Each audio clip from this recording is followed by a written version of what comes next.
السلام علیکم ورحمۃ اللہ وبرکاتہ۔ محترم سامعین کرام، یہ ویڈیو ایڈ کرنے کا مین مقصد یہ ہے کہ آج جو میں جس راستے سے میں گزر رہا ہوں بہت ہی مشکل اور سنگین وقت ہے، لہٰذا اس ویڈیو کو نظر انداز نہ کریں، بغور سے سنیں اور اپنی رائے ضرور کمنٹ میں دیں۔ آج کے 2-3 دن پہلے یعنی 1 تاریخ 2 مہینہ 2024 کو ایک ویڈیو ہم نے بنایا تھا لیکن اپلوڈ نہیں کیا تھا، اور یہ سوچ رہا تھا کہ ماحول اگر بہتر ہو جائیں تو لوڈ نہ کریں، لیکن آج 5 تاریخ 2 مہینہ 2024 تقریباً 4 بجے کچھ ایسے مناظر میرے سامنے آئے کہ میں مجبور اور بے بس ہو گیا اس ویڈیو کو لوڈ کرنے کے لیے، اور میں ایک بعد دیگر انشاءاللہ آپ کے پیش خدمت 3 ویڈیو ضرور اپلوڈ کروں گا۔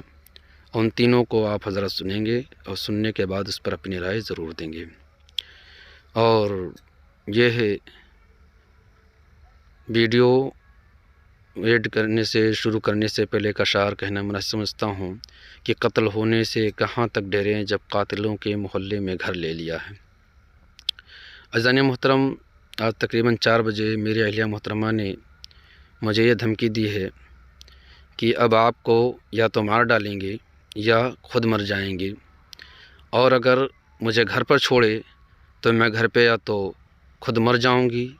یا تو گھر والوں کو مار دوں گی۔ اس طرح سے کہ جملہ ہماری اہلیہ نے پیش کیا ہے، لہٰذا آپ حضرات سے مؤدبانہ گزارش ہے کہ آپ حضرات اس ویڈیو کو سننے کے بعد اس پر اپنی رائے ضرور پیش کریں، اس کے بعد جو ہم یہاں لکھ کر کے لگائے ہوئے ہیں اس چیز کا آپ حضرات سماعت کر لیں۔ السلام علیکم۔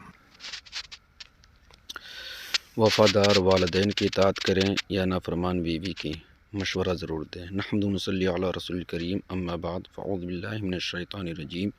بسم اللہ الرحمن الرحیم، واخفض لہما جناح الذل من الرحمۃ وقل رب ارحمہما کما ربیانی صغیرا۔ اس کا ترجمہ بتانے سے پہلے ایک اشعار کہنا مناسب سمجھتا ہوں کہ منتیں ہم نے کرنا چھوڑ دی ہے فراز جبکہ لوگ خود کو خدا سمجھنے لگے۔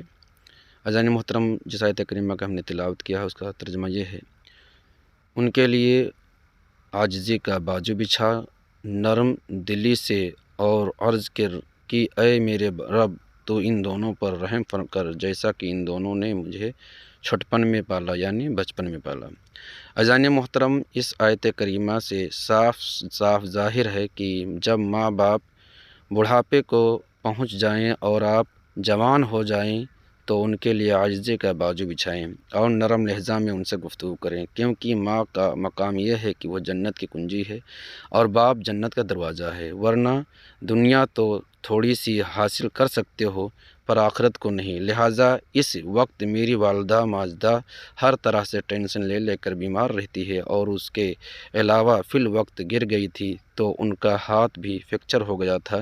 تو اس کا آپریشن بھی کرانا پڑا ہے، تو آپ حضرات سے عرض گزار ہوں کہ ان کے صحت یابی کے لیے دعا کریں کہ اللہ تعالیٰ اپنے حبیب سرکار مصطفیٰ صلی اللہ علیہ وسلم کے صدقے و طفیل میں انہیں جلد از جلد شفائے کلی عطا فرمائے اور ان کا سایہ تا دیر سلامت رہے، آمین بجاہ سید المرسلین صلی اللہ تعالیٰ علیہ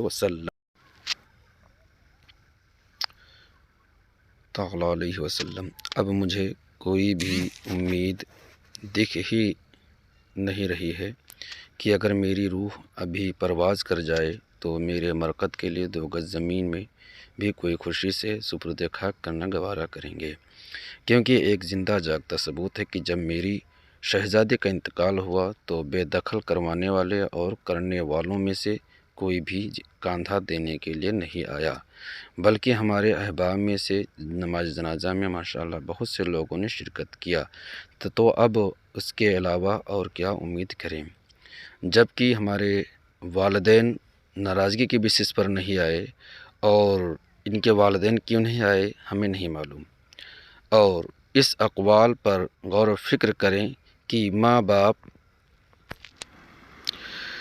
ماں نے مجھے 9 ماہ تک اپنے شکم میں رکھا، اس ایام میں بے شمار تکالیف برداشت کی تو مجھے برا نہیں کہا، اور 2 سال سے بھی زائد ایام تک مجھے اپنا خون جگر دودھ پلایا تو برا نہیں کہا۔ تقریباً 8 برس تک انڈے کی طرح مجھے نرم نازک سمجھ کر ہر طرح رہنمائی کی تو برا نہیں کہا۔ پھر اسکول میں داخلہ کرایا اور 15 سال تک کی عمر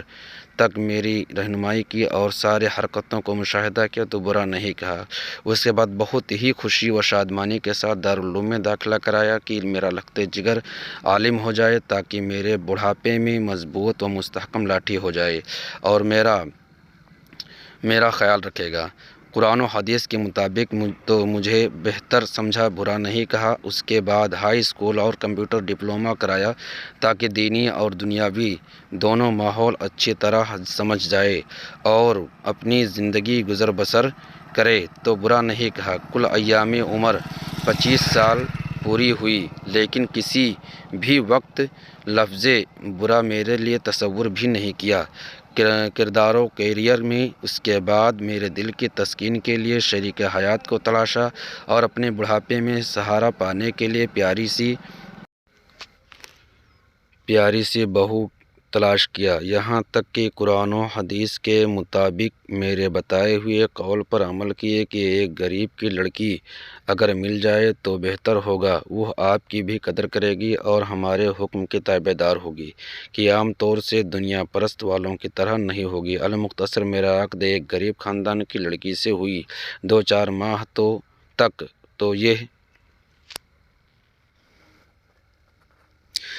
تھا کہ بہتر ہے۔ اس کے بعد غریب غلاظت دکھانے لگی، وہ اور اس کے میکے والے سب کے سب، یہاں تک کہ غلاظت دکھاتے دکھاتے اس حد تک پہنچ گئے کہ وہ ہمارے والدین کو دھمکیاں دے دے کر اس مقام تک پہنچا دیے کہ وہ اس قدر مجبور اور بے بس ہو گئے کہ مجھے چل اچل سمپت سے بے دخل بھی کر دیا۔ اختصار یہ ہے کہ پیدائش سے 25 سال کی عمر تک میں ایک بہت نایاب شہزادہ تھا۔ مجھے عالم کاری اور اس کے علاوہ بھی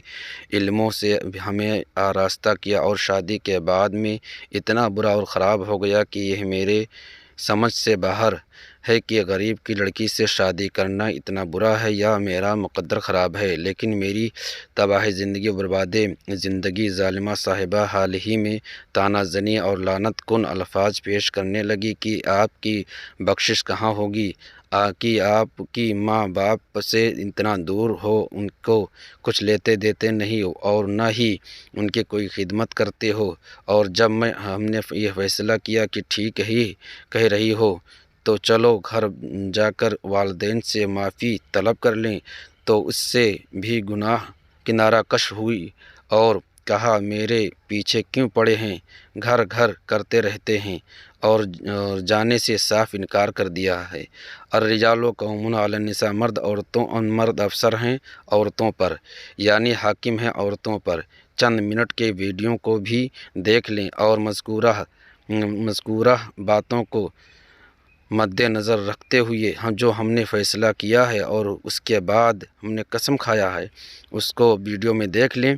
اس کے بعد آپ حضرات ان سب باتوں کو سماعت کرنے کے بعد اپنی رائے کمنٹ باکس میں ضرور دیں۔ مذکورہ گفتگو کے بعد یہ اشعار ان کے حق میں پیش کرنا بہتر مناسب سمجھتا ہوں، سماعت کریں۔ کاغذ کی کشتی زیادہ نہیں چلنے والی، ظلم کی ناؤ زیادہ نہیں چلنے والی، اے ستم گری تیری مغروریت و ظالمانہ انداز کے لیے میرا صبر و شکر ہی تیری زوال کے لیے کافی ہے۔ اور اس کے علاوہ یہ بھی کہتی رہتی ہیں کہ آج تک آپ نے میرے لیے کیا کیا، اور جب بتاتا ہوں کہ یہ چیز ہم نے کیا تو کہتی ہے کہ دیکھ کر کے طعنہ مارتے ہیں، شوہر ہیں تو آپ اتنا نہیں کر سکتے ہیں۔ تو اب آپ لوگ اپنی رائے دیجئے، یہ ویڈیو بھی دیکھنے کے بعد رائے دیجئے کہ اب آخر کار ہم کریں تو کیا کریں۔ السلام علیکم۔ 6 ستمبر 2018 کو ہوئی، جب سے لے کر کے آج تک گھر سے بے گھر رہا۔ اس کے علاوہ میری اہلیہ بار بار یہ کہتی رہی کہ آج تک آپ نے میرے لیے کیا کیا، دنیا کی یہ سب سے بڑی جھوٹ۔ اور اس کے علاوہ یہ بھی کہی کہ آپ آج تک میرے لیے کیا کیے۔ تو بعد سے میں یہ اپنی اہلیہ محترمہ سے گزارش کروں گا کہ جو 6 سال پہلے ساری باتیں آج بتا رہی ہیں وہ جھوٹ ہے یا سچ ہے اس کے بارے میں ہمیں نہیں معلوم، لیکن اگر 6 سال پہلے یہ بات بتائی گئی ہوتی تو شاید یہ دن دیکھنے کو نہ ملتا۔ اور جس والدین نے قرآن کے فرمان کے مطابق کہ اللہ رب العزت نے مجھے بچپنے میں، اے اللہ ان دونوں کا رحم فرما جس طرح سے ان دونوں نے مجھے بچپنے میں رحم فرمایا، تو جس والدین نے اس طرح سے پرورش کیا، آج اگر وہ پریشان حالت میں ہیں تو ان کی مدد کرنے کے بجائے ان کے اوپر وطن کی جا رہی ہے۔ دوسری بات، آج یہ جو جب میں نے کہا کہ گھر پہ چلو تو بولی کہ آپ زبردستی لے جائیں گے، تو ہمیں کوئی زبردستی نہیں کرنی، لیکن یہ ضرور کہیں گے کہ قرآن کی ایک آیت کریمہ ہے کہ مرد اور عورت دونوں ایک دوسرے کے لیے تسکین ہیں۔ دوسری آیت کریمہ ہے الرجال قوامون علی النساء، کہ مرد عورتوں پر حاکم ہے۔ اب اگر عورت مرد کی بات کو نہیں مان رہی ہے، اس بات کو، اور قرآن پاک کے خلاف کر رہی ہے، تو اس کا حشر کیا ہوگا؟ اللہ عالم بالصواب۔ اور اب آج سے میں یہ قسم کھاتا ہوں قرآن پاک کو لے کر کے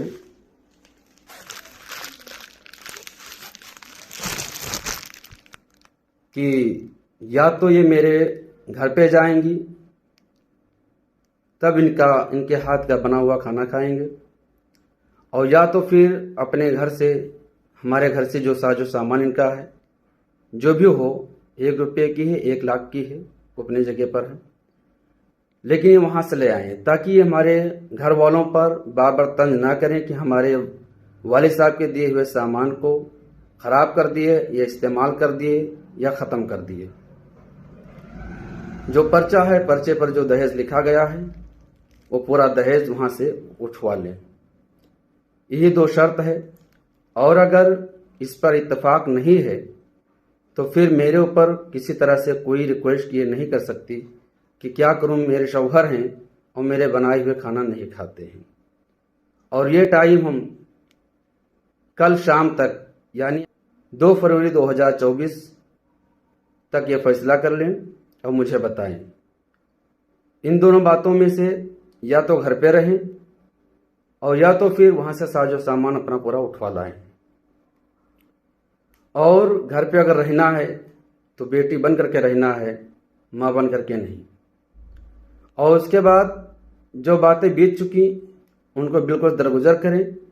اور اگر ہمیں کچھ بننا ہے یا بنانا ہے ہمیں، اور اپنا بننا بنانا ہے، دنیا اور آخرت کو سنوارنا ہے، تو ساری چیزوں کو بھلاتے ہوئے سکھ دکھ ہر گھر پہ پڑتا ہے، اس کو برداشت کریں۔ السلام علیکم۔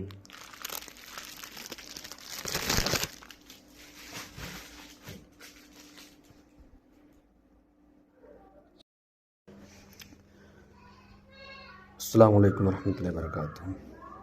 مجھے ابھی میری اہلیہ محترمہ نے 3-4 بجے کے آس پاس یہ دھمکی دیا ہے کہ آپ کو جان سے مار دیں گی یا خود مر جائیں گی یا آپ کو مروا دیں گی۔ لہٰذا آپ حضرات سے گزارش ہے کہ آپ حضرات اس پر آپ مجھے اپنی رائے دیں کہ اس معاملے کو لے کر ہم کیا کریں۔ السلام علیکم۔